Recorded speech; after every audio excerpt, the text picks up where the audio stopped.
जय शिवराय मित्रांनो, आज आपण आलोय एका निसर्गरम्य ठिकाणी दुर्गा टेकडीला। प्रदूषणमुक्त हवेमध्ये जर तुम्हाला मॉर्निंग वॉक करायचं असेल तर हे ठिकाण आहे तुमच्यासाठी। चला तर मग पाहूया दुर्गा टेकडी। टेकडीच्या सुरुवातीलाच एक सुंदर असा तलाव आहे आणि त्या तलावात संत पाण्यामध्ये आनंद घेणारे पाणपक्षी पाहून मन प्रसन्न झालं। इथला परिसर हा सुंदर, स्वच्छ, नीटनेटका आहे। टेकडीवर असणाऱ्या वेगवेगळ्या प्रकारच्या फळांची आणि फुलांची झाडे आपल्याला आपोआप आकर्षित करतात। सकाळच्या फ्रेश वातावरणात तुम्हाला कोणी सूर्यनमस्कार, तर कोणी व्यायाम, कोणी योगा, कोणी ध्यान, तर कोणी साधना करताना दिसेल। वेगवेगळ्या फुलांची ताटवे, फुलांचा रंग, त्यांचा गंध आणि मधमाशांच्या पंखांची नाजूक फडफड आणि हवेत भरणारा गुंजारा हा कानांना वेगळाच आनंद देतो। सकाळची या टेकडीवर सूर्याची कोवळी किरणं पसरतात आणि झाडांच्या पानातून झिरपून येणारा सूर्यप्रकाश आणि वाऱ्यांच्या लयीत हलणारी ती पानं एक वेगळाच मंत्रमुग्ध करणारा अनुभव देतात। इथं अनेक जण व्यायाम, सूर्यनमस्कार, योगा, ध्यानधारणा करून जणू काही निसर्गाच्या सानिध्यात शरीर आणि मन हे ताजतवानं करतात। चला तर मग पोया टेकडीची सुंदर सफर आपल्या पुढच्या व्हिडिओमध्ये।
पूर्ण दुर्गा टेकडी आपली फिरून झालेली आहे आणि जाताना आपल्याला बापू गोरख सरांचं एक मंत्रमुग्ध करणारा सुमधुर आवाजात आपल्याला एक गाणं ऐकायचं आहे। चला तर मग पाहूया।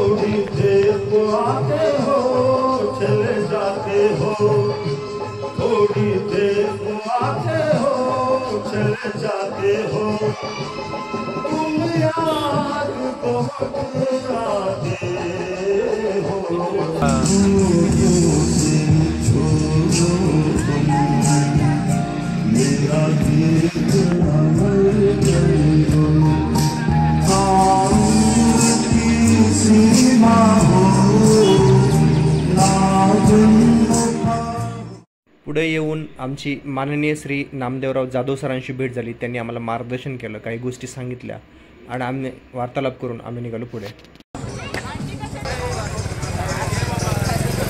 तसंच पुढे आपले तानाजी भाऊ शिंदे यांचा स्टॉल असतो. इथे आपले वेगवेगळ्या चटण्या आणि लोणचे ते विकतात.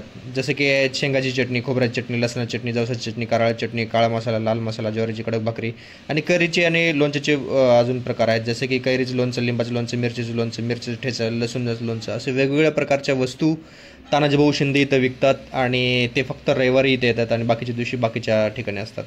तर तुम्ही इकडे आलात तर नक्कीच इथून खरेदी करा आणि अशाच वेगवेगळ्या माहितीसाठी आपल्या चॅनलला लाईक करा, शेअर करा आणि सबस्क्राईब नक्की करा. धन्यवाद.